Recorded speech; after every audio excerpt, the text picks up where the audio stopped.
Hello. Good morning, good afternoon, good evening, depending on your time zone.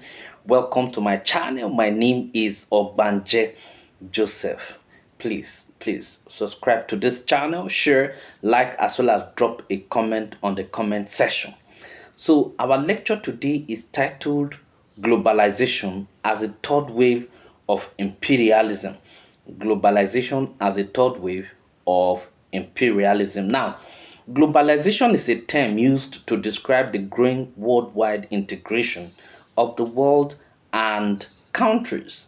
According to Paulo 1980, now, globalization is the process of increasing global integration by way of creating a global marketplace in which all nations are forced, to participate. According to Ajay 2001, Ajay defines globalization as the increasing integration, cultural exchanges, and technical cooperation and integration among people in the activities that relate to economy in human societies around the world.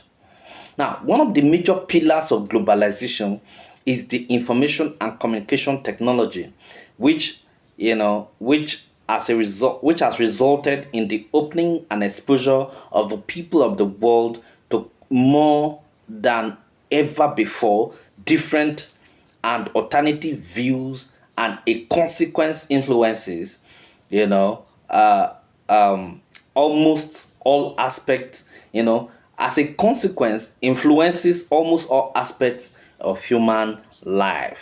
Okay, there is no doubt that globalization is the third wave of imperialism because we have had colonialism, which is the first wave of imperialism.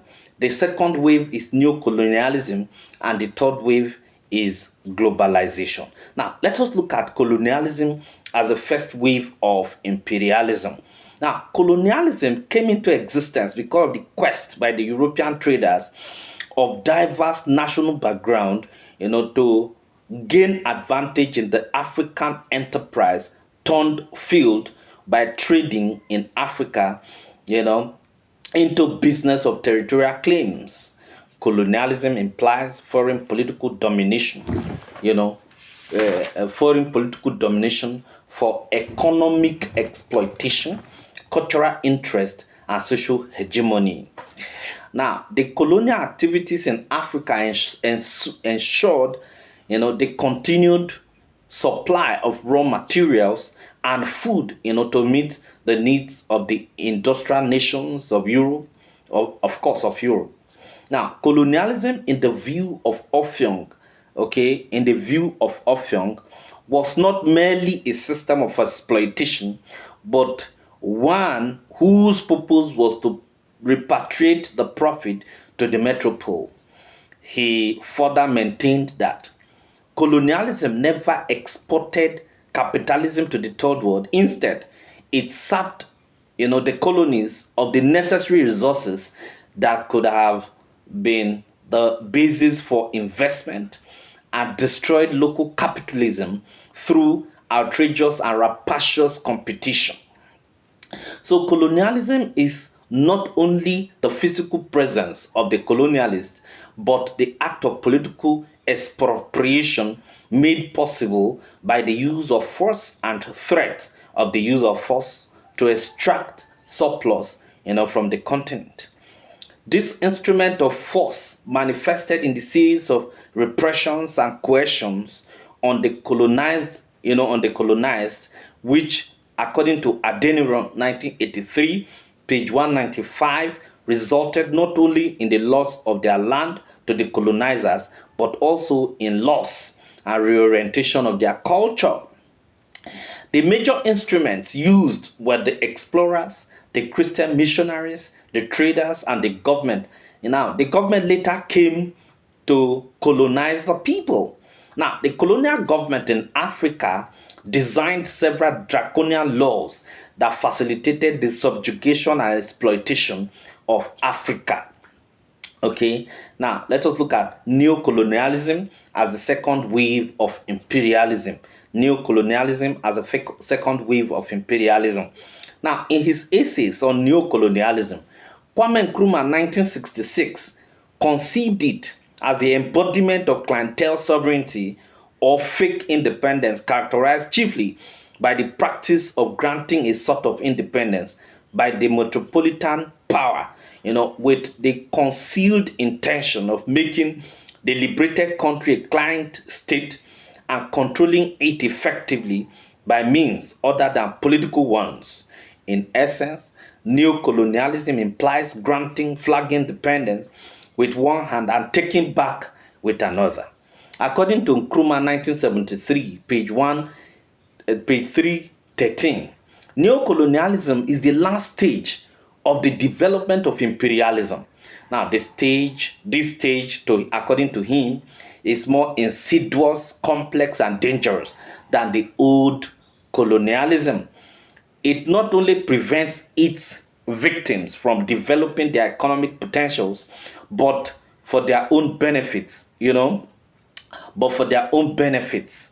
Okay, but that is, it did not only prevent the victims from developing their economic potentials for their own benefits, but it controls the political life of the country and supports the indigenous bourgeoisie in perpetuating the oppression and exploitation of the masses.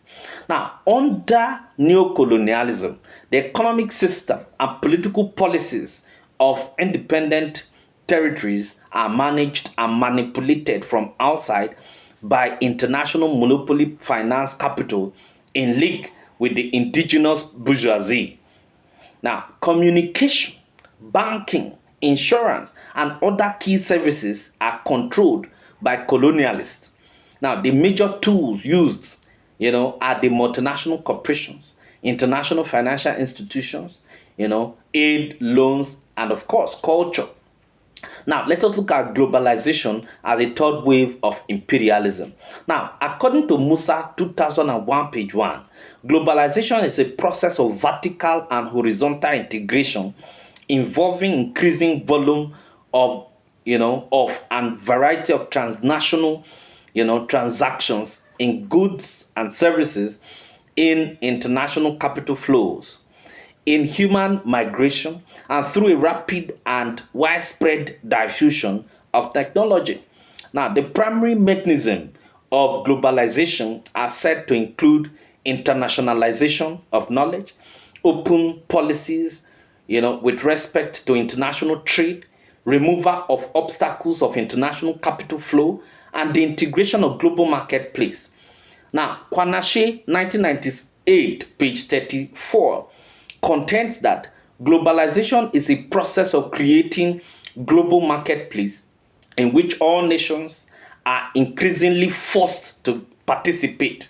Now, the key elements of this process include the interconnection of sovereign nations through trade and capital flows, harmonization of the economic rules that govern relationship between the sovereign nations, and the creation of structures to support and facilitate dependence, as well as the imperialism, as well as the creation of global marketplace. Now, okay, so those are the things. Now, the process is accelerated by such openings which the advancement in information technology have provided. Now, globalization is highly information based, which is controlled by the imperial powers, and through these ICT, the culture, political and economic well-being of the African societies are controlled, dominated, manipulated, and exploited. Now, from the above stated points, globalization, you know, globalization is the extension of imperialism. Okay, so in conclusion, therefore, it is a fact that globalization is a first stage. The second wave is a first wave. The second wave of globalization is neo-colonialism, while the third wave of imperialism is globalization. Now, don't forget, the first wave is colonialism, the second wave is neocolonialism, and the third wave is globalization. Now, while scholars believe that colonialism is majorly political, neocolonialism and globalization are purely economic. But let me be quick to add that all these waves are imperialism because they have socio-cultural, political, and mainly economic underpinnings. Thank you very much.